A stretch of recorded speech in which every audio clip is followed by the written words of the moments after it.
사도행전 11장 15절에서 18절 말씀을 통해서 생명 얻는 회개라는 제목으로 하나님의 말씀을 함께 나누겠습니다. 베드로가 우리가 저번 주 말씀에 보았지만 고넬료의 집에 가서 하나님의 말씀을 증거하며 거기에 성령께서 역사하시더라. 그래서 성령이 임하는 두 가지 방법을 우리가 나누었죠. 첫 번째, 언제 성령께서 임하십니까?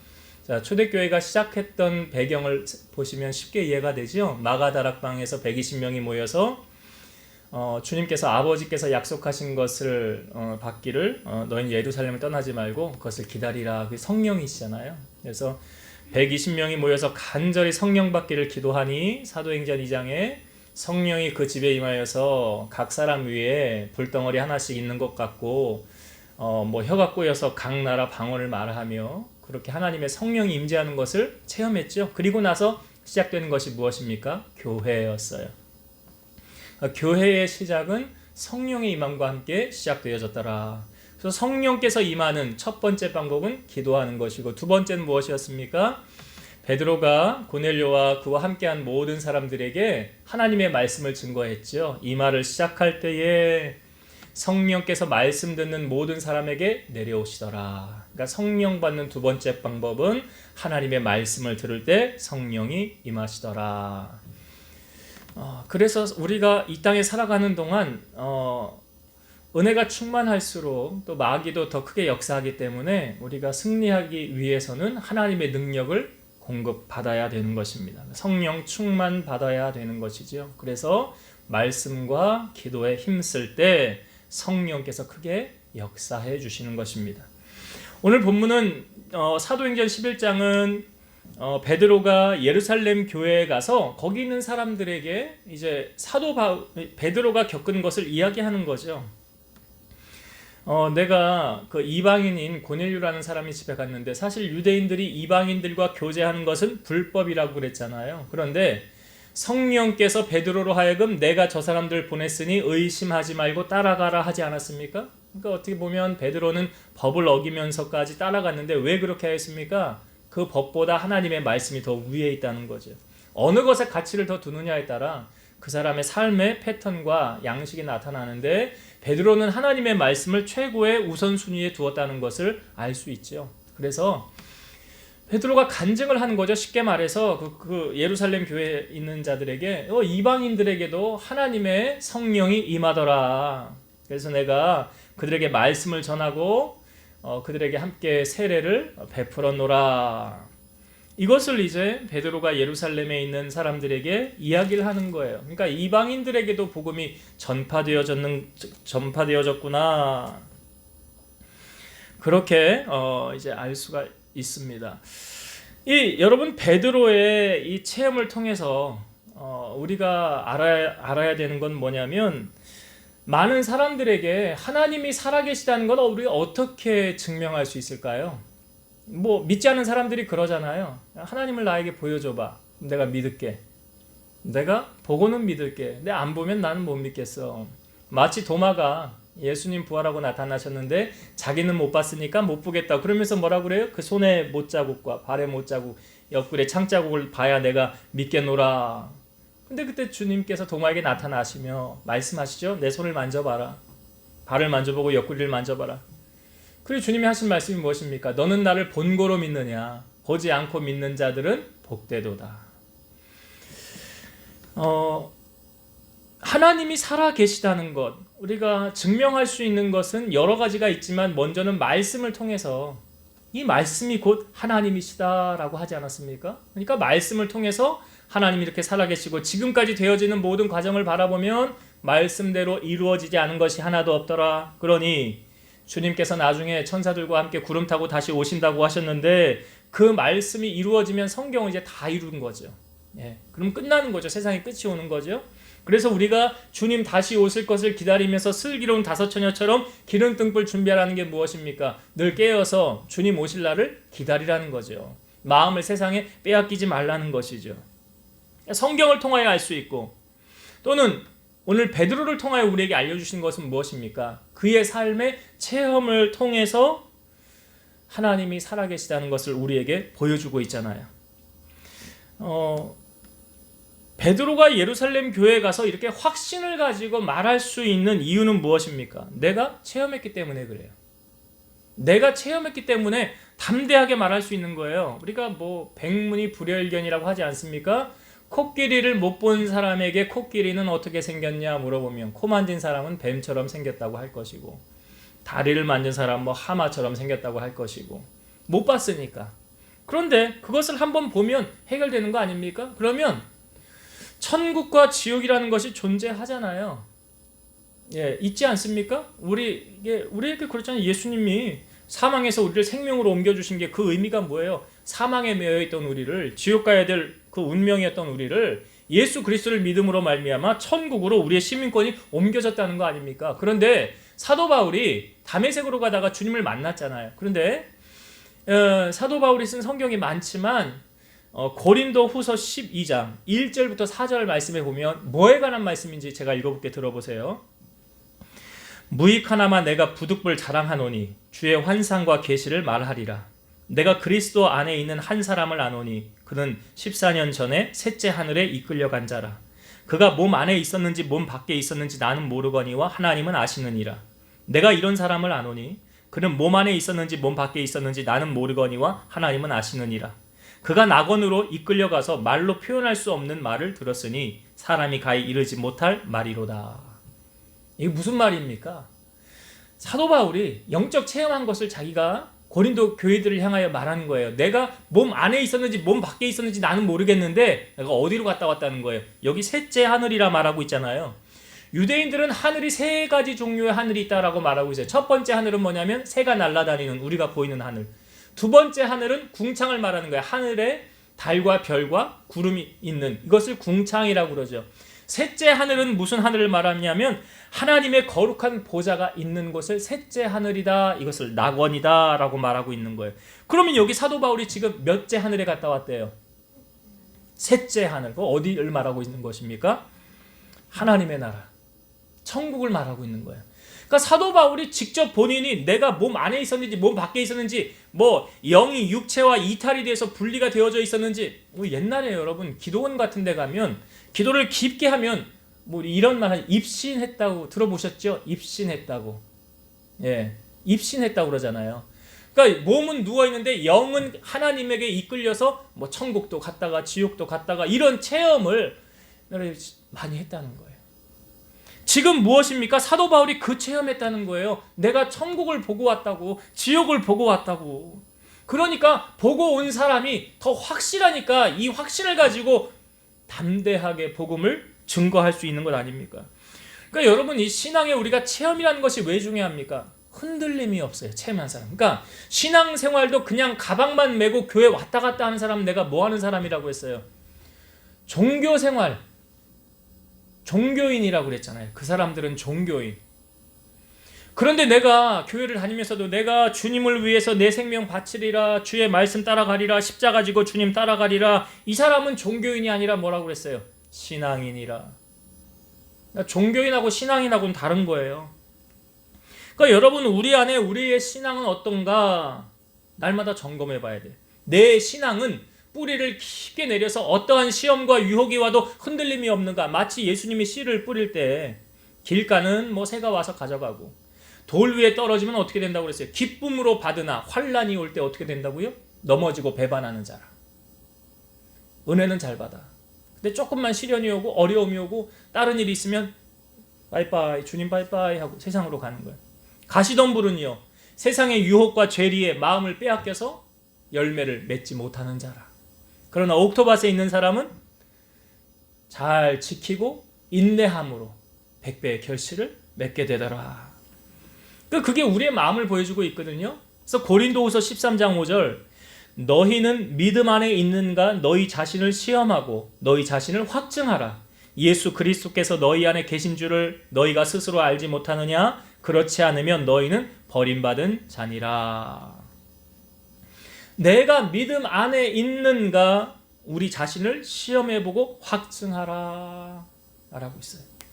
나는 어떠한 시험과 유혹 속에서도 흔들리지 않아. 나는, 내 신앙은 반석 위에 둔 신앙이야. 어떠한 세상에 시련이 와도 유혹이 와도 나는 흔들리지 않아. 끝까지 내 십자가 지고 주님 따라갈 거야. 그러한 믿음의 소유자가 돼야 된다는 것이죠. 오늘 베드로의 간증이 왜 중요합니까? 여러분, 주님을 내가 인격적으로 만난 사람은요, 그 사람 주님 배반해요, 안 해요? 세상이 두 쪽이 나도 주님 배반하지 않을걸요. 내가 주님 만나면 이게, 그러니까 다메섹으로 가다가 사도 바울 주님 만났잖아요. 거기서 주님 만나고 나니까 이게 신앙의 고백이 되고, 아, 주님이 나를 만나 주셨구나. 인격적인 그 만남을 통해서 신앙이 견고해지고 흔들림이 없게 되지 않습니까? 그러니까 그의 인생을 주님 앞에 맡기고 1차, 2차, 3차 전도여행 로마까지 가서 복음 전하다가 참수형 단항, 순교를 당해서 그의 생애를 마감하는 바울의 모습을 우리에게 보여주잖아요. 이게 아무나 시켜서 할 수 있는 문제가 아니잖아요. 하물며 그러면 요즘같이 코로나로 인해서 또 여러 가지 문제로 인해서 신앙생활하기 쉽습니까? 어렵습니까? 어려워. 그래서 말세에 뭐라고 그래요? 믿는 자를 보겠느냐. 믿는 자를 보겠느냐. 나더러 주여 주여 하는 자마다 다 천국에 갈 것이 아니라 내 아버지의 뜻대로 행하는 자라야 들어가리라. 그래서 여러분, 우리의 신앙은 오늘 반석 위에 둔 신앙, 말씀 위에 둔 신앙, 어떠한 유혹이 와도 흔들림이 없는, 그래서 중요한 것이 무엇입니까? 물론 말씀을 믿고 의지하며 나아가는 것 중요합니다. 그러나 내가 주님을 나의 구주로 인격적인 만남을 통해서 견고해지는 거예요. 흔들림이 없는 거예요. 신앙생활의 체험이 그래서 필요하죠. 주님을 만나는 은혜 여러분들에게 임하셔서 마지막까지 믿음 변치 마시고 승리하는 여러분들 되시기를 주의 이름으로 축원드립니다. 자, 베드로가 이제 그 간증을 하고 난 후에 거기 있는 사람들에게 이렇게 말하는 거예요. 뭐라고 말했냐면, 주님께서 우리에게 이렇게 말씀하지 않으셨냐. 요한은 물로 세례를 베풀었으나 너희는 성령으로 세례를 받으리라. 그래서 우리가 성령 받지 않았느냐. 그래서 그 성령 받은 것이 우리에게 임하였던 것 같이 거기 있는 그 사람들에게도 임하였느니라 라고 말하면서 이 성령이 우리에게 임한 것을 어떤 표현을 하고 있냐면, 자, 17절의 말씀 한번 보겠습니다. 17절. 그런즉 하나님이 우리가 주 예수 그리스도를 믿을 때에 주신 것과 같은 선물을 그들에게도 주셨으니 내가 누구에게 하나님을 능히 맡겠느냐 하더라. 여기 성령이라는 단어는 없지요. 그런데 성령이라고 표현되어져 있는 단어가 있죠. 무엇입니까? 다시 한번 읽어볼까요? 그런즉 하나님이 우리가 주 예수 그리스도를 믿을 때에 주신 것과 같은 선물을 그들에게도 주셨으니 내가 누구에게 하나님을 능히 맡겠느냐 하더라. 무엇이죠? 성령이라는 단어는 없지만, 아, 이게 성령을 의미하는 거구나, 성령을 말씀하시는 거구나 하는 단어가 뭐예요? 선물이죠. 선물이에요. 여기 선물이라는 단어를 넣어도 말이 일맥상통해요. 제가 다시 볼게요. 그런즉 하나님이 우리가 주 예수 그리스도를 믿을 때에 주신 것과 같은 성령을 그들에게도 주셨으니, 말이 일맥상통하지 않습니까? 똑같은 의미예요. 그런데 왜 성령을 왜 선물이라고 했을까? 선물이라고 했을까? 여러분, 연말연시에 참 지금 우리가 뭐 5인 이상 집합 금지해서 송년회도 못해요, 모임도 못해요, 밥도 마음대로 못 먹어요, 가족들도 한 4명 이상만, 뭐 가족의 그것도 뭐 이렇게 등본상에 같이 돼 있는 인원만 밥을 먹을 수가 있어. 참, 이런 일이 일어날 줄 누가 알았습니까? 그러니까 연말연시에 크리스마스를 비롯해 새해가 이제 바뀌기 전까지 무엇이 많이 팔립니까, 여러분? 케이크 많이 팔리잖아. 일단 예수님 생일에 왜 자기들이 케이크를 갖다 놓고 생일 축하합니다 하면서 뭐 예수님 생일 축하합니다 하는 건 의미가 있어요. 예, 제가 성탄절에 설교도 했지만 의미가 있는 거예요. 예, 예수님 생일 축하합니다. 그래서 케이크 많이 팔려요. 또 뭐가 많이 나갑니까? 선물 교환 같은 거 많이 하잖아요. 예? 선물 교환 같은 거. 예. 그래서 선물들을 좀 많이 사지 않습니까? 연말연시에 그렇잖아요. 뭐 생일 때도 뭐 그렇기도 하지만, 제가 우리 매아림이가 저보고 무슨 뭐 때만 되면 뭐라고 그러냐면, 아빠는 우리 생일 선물도 안 사주고 맨날 나보고 제가 생일 때, 걔네 생일 때 제가 여기 한국에 없었던 적이 있었거든요. 그러니까 아빠는 생일 선물도 안 사주고, 요번에 또 크리스마스인데 아빠는 크리스마스 선물도 안 사주고 그래서 제가 햄버거 하나 사줬어요. 햄버거 하나씩 사주고 퉁 그걸로 선물을 이렇게 주었는데, 그래요. 아이들이 참 선물을 바래요. 근데 성경에도요, 선물에 관한 말씀을 우리에게 해주고 있는데, 잠언 19장 6절 말씀. 너그러운 사람에게는 은혜를 구하는 자가 많고 선물 주기를 좋아하는 자에게는 사람마다 친구가 되느니라. 여기 선물 주기를 좋아하는 자에게는 사람마다 친구가 된다. 이 의미를 아시겠습니까? 그럼 이렇게 적용을 해볼까요? 내가 친구가 좀 많아지려면 뭘 하면 돼요? 선물을 많이 돌리면 돼. 그러니까 선물 주기를 좋아하는 자마다 친구가 된대잖아요. 그 사람하고. 네. 잠언 21장 14절. 은밀한 선물은 노를 쉬게 하고 품 안의 뇌물은 맹렬한 분을 그치게 하느니라. 선물이 환한 것을 잠들게 한대. 여러분, 하나님께서 우리에게 큰 선물을 주셨죠. 뭡니까? 네? 성령. 또 제가 성경 한 구절 읽어볼게요. 에베소서 2장 8절. 너희는 그 은혜에 의하여 믿음으로 말미암아 구원을 받았으니 이것은 너희에게서 난 것이 아니요 하나님의 뭐라? 선물이라. 뭐가 하나님의 선물이래요? 구원이. 구원이 선물이래잖아요. 아니, 내가 뭐 돈을 주고 구원을 산 게 아니니까. 너희는 그 은혜에 의하여 믿음으로 말미암아 구원을 받았으니 이것이 너희에게서 난 것이 아니요 하나님의 선물이라. 하나님께서 나로 하여금 선물 주신 게 있는데 뭐라? 구원을 선물로 주셨더라. 우리가 교회 나와서 예수님 구주로 영접하고 천국 시민권 갖게 되고 우리 나중에 천국 하나님 나라 갈 수 있게 된 거, 이게 다 어떤 조건으로 뭐 돈을 많이 주고 구원받을 걸 뭐 사고 이런 게 아니라고요. 그냥 값없이 내가 너에게 주는 거야. 이게 뭐예요? 선물이에요. 선물. 선물을 대가를 주고 받는 경우가 있습니까? 없잖아요. 선물은 그냥 주는 거잖아요. 그냥 주는 거예요. 베드로가 사도행전 이 앞부분에 보면 설교했을 때 사람들이 우리가 어찌할꼬 어찌하면 좋을꼬 할 때 베드로가 이렇게 말했어요. 너희가 회개하여 각각 예수 그리스도 이름으로 세례를 받고 죄사함을 받으라. 그리하면 성령의 선물을 받으리니. 여기 또 선물이 나오잖아요. 예수님의 이름으로 세례를 받고 죄사함 받으면 성령의 선물을 받을 것이라. 베드로가 사마리아 성에 갔을 때 마술사 시몬이 베드로하고 요한이 안수함으로 성령 임하는 것을 보고 뭐라고 그러냐면, 이 시몬이 이 권능을 내게도 주어 내가 안수하는 사람은 누구든지 성령을 받게 하여 주옵소서. 이 돈을 주고 성령을 살려고 그랬다는 거예요. 그러니까 베드로가 네가 하나님의 선물을 돈 주고 산 줄로 생각하였으니 내 은과 함께 내가 망할지어다. 돈으로 살 수 있는 것이 아니더라. 그래서 정욕으로 구해도 하나님이 주시지 않는 거죠. 우리가 왜 성령의 충만을 받으라, 성령을 소멸치 말라, 하나님의 성령을 근심하게 하지 말라 하십니까?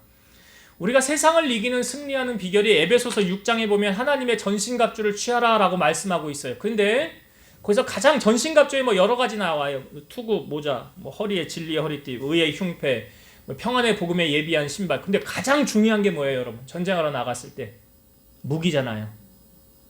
그 무기를 뭐라고 성경은 말하고 있습니까? 성령의 검, 하나님의 말씀. 제일 중요한 무기가 성령의 검, 하나님의 말씀. 에베소서 6장 18절 모든 기도와 간구를 하되 항상 성령 안에서 기도하고 이를 위하여 깨어 구하기를 항상 힘쓰며 여러 성도를 위하여 구하라. 성령 안에서 기도하고 깨어 구하기를 힘쓰라. 여러분, 하나님께서 우리에게 성령을 주시는 이유는 뭘까요? 분명히 성령은 주시거든요. 너희가 회개하여 예수 그리스도 이름으로 세례를 받고 죄사함을 받으라. 그리하면 성령의 선물을 받으리니. 오늘 본문에도 보면 그 얘기 하잖아요. 하나님께서 우리에게 주신 똑같은 그 선물을 그들에게도 주셨더라. 성령을 주셨더라. 성령을 왜 주시는 겁니까? 고린도전서 12장 7절에서 11절. 각 사람에게 성령을 나타내심은 유익하게 하려 하심이라. 어떤 사람에게는 성령으로 말미암아 지혜의 말씀을, 어떤 사람에게는 같은 성령을 따라 지식의 말씀을, 다른 사람에게는 같은 성령으로 믿음을, 어떤 사람에게는 한 성령으로 병 고치는 은사를, 어떤 사람에게는 능력 행함을, 어떤 사람에게는 예언함을, 어떤 사람에게는 영들 분별함을, 다른 사람에게는 각종 방언 말함을, 어떤 사람에게는 방언들 통역함을 주시나니 이 모든 일은 같은 한 성령이 행하사 그의 뜻대로 각 사람에게 나누어 주시는 것이니라. 성령님은 한 분이세요. 그 성령님께서 성령의 뜻대로 각 사람에게 나누어 주시는데, 성령의 은사가 여러 가지 소개되고 있죠. 지혜의 은사, 지식의 은사, 병 고치는 은사, 믿음의 은사, 사랑도 은사고, 신유도 은사고, 그죠? 영들 분별하는 것, 방언 말하는 것, 통역하는 것, 이게 다 성령께서 우리에게 주시는 은사인데 왜 주신다고 말씀하십니까? 고린도전서 12장 7절. 각 사람에게 성령을 나타내심은 유익하게 하려 하심이라. 유익하게 하시려고 성령의 은사를 우리에게 주신다. 무엇을 유익하게 하시려고요? 여러분, 성령의 은사를 가지고 세상에서 내가 예를 들어 사업하는데, 장사하는데, 일하는데, 이거 물론 쓸 수도 있지만 거기서는 그게 그렇게 큰 쓸모, 그러니까 유용 가치로 따지면 그렇게 많지 않죠. 그런데 이건 어디 가면 많이 쓸 수 있습니까? 교회. 예? 물론 세상에 나가서도 구제하는 거, 사랑하는 거, 능력 행하는 것 다 할 수 있지만, 특별히 이 성령을 우리에게 주시면 유익하게 하려고 우리에게 주셨는데, 바로 교회를 유익하게 하기 위해서 우리에게 선물로 주시는 거예요. 그러니까 하나님의 선물은 누구 일 하라고 주시는 거예요? 그렇죠. 예. 그러니까 하나님의 선물이라고 그러는 거예요. 하나님 나에게 왜 이 선물을 주셨을까? 하나님 일 하라고 주신 거구나.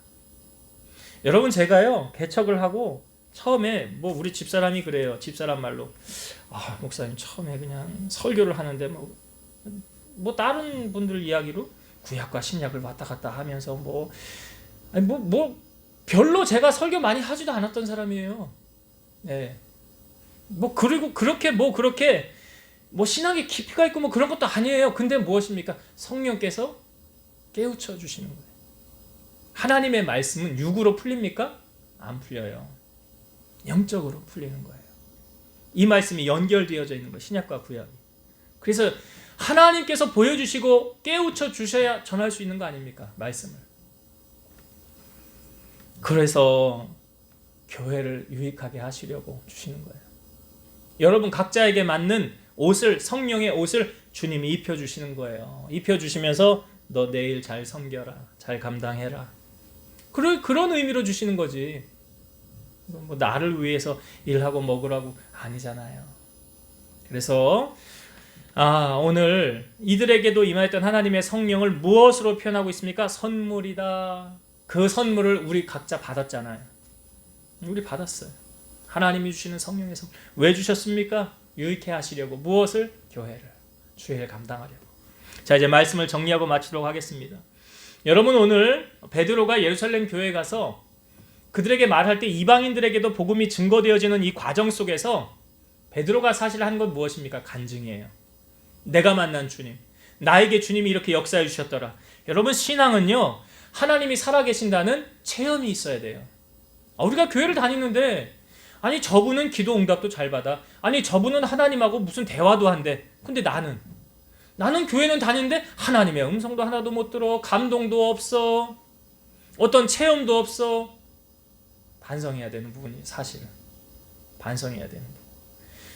우리가 사도행전을 보고 있지만 성령께서 계속 녹화하고 계시잖아요. 말씀하고 계시지 않습니까? 사도들에게, 일곱 집사들에게 하나님의 일을 저들을 통하여 이루어 가시는 거. 이제 13장에도 보면 이제 안디옥 교회에서 사도 바울을 통해서 1차 전도 여행이 시작될 때도 누가 시켜서 그 일을 하게 하십니까? 성령께서 불러서 일하시는 거예요. 그러니까 중요한 건 무엇입니까, 여러분? 우리가 신앙생활하면서 하나님과의 인격적인 만남이 있어야 되고 체험이 있어야 돼요. 에베소 교회는 첫사랑을 잃었잖아요. 첫사랑을 잃었는데 어디서 떨어졌는지를 생각하고 회개해서 다시 열심을 품고 주님 섬기라고. 라오디게아 교회는 어떻게 되었습니까? 너희가 차든지 뜨겁든지 해라. 미지근하면 내가 토하여 내친다 그러잖아요. 그래서 우리가 주님을 섬길 때도 주를 기쁘시게 할 것이 무엇인가 시험하여 보라 그러잖아요. 왜요? 그렇게 하면 하나님이 우리를 만나주신다는 표현이죠. 내가 그렇게 주님을 위해서 수고하고 애쓰면 주님이 나를 만나주시고 내게 말씀해 주신다는 거예요. 그래서 우리는 날마다 성령의 충만함을 구하고 성령의 음성을 들을 수 있는 귀가 열려야 되고 하나님과 날마다 인격적인 교통을 통해서 주의 뜻을 이루어가는 그런 성도가 되어야 될 줄로 믿습니다. 두 번째로는 하나님의 나라를 위해서 성령의 충만을 우리가 구해야 된다는 거예요. 성령을 우리에게 주심은 유익하게 하려 하심이라. 그러니까 사명 감당할 수 있도록 내게 능력 주시는 거 아닙니까? 그래서 성경은 내게 능력 주시는 자 안에서 내가 모든 것을 할 수 있느니라. 하나님의 능력 받지 않고 사명 감당할 수 있어요? 못해요? 못하는 거예요. 못합니다. 그러니까 주의 일은 내 힘으로 하는 게 아니에요. 누가복음 11장 13절 너희가 악할지라도 좋은 것을 자식에게 줄 줄 알거든 하물며 너희 하늘 아버지께서 구하는 자에게 성령을 주시지 않겠느냐. 성령을 주신다라고 말씀하고 있어요.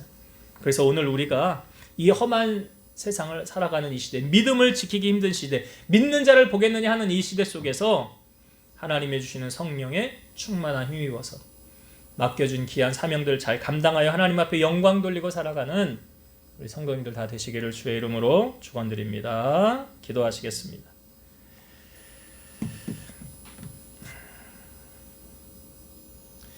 살아계셔서 역사하시는 우리 아버지 하나님 감사합니다. 하나님은 살아계시기에 우리가 하나님을 찾을 때 우리를 만나주시고 우리의 기도에 응답해 주시고 우리를 인격적인 만남을 갖게 하시고 그래서 우리의 신앙이 견고해지게 하시고 하나님의 뜻을 분별하며 찾게 하시는 줄로 믿사오니 우리 사랑하는 성도들이 날마다 주님과 더불어 하루하루를 살아가게 하시고 주님과 깊은 교제가 있게 하시고 성령의 음성에 귀를 기울임으로 하나님 뜻을 분별하고 내 삶 가운데 역사하시는 하나님을 많은 사람들에게 간증하며 살아갈 수 있도록 축복하여 주옵소서. 성령을 우리에게 주심은 유익하게 하려 하심이라 그랬습니다. 나의 유익이 바로 교회의 유익이 되는 일입니다. 하나님의 교회를 세워나가기 위해서 우리에게 능력을 주시고 그 일을 감당하게 하시는 줄로 믿사오니 우리 성도들 성령 충만 받게 하시고 성령의 여러 가지 은사를 받아서 하나님의 일을 잘 섬길 수 있도록 은총을 베풀어 주옵소서. 예수님 이름으로 감사하며 기도드리옵나이다. 아멘.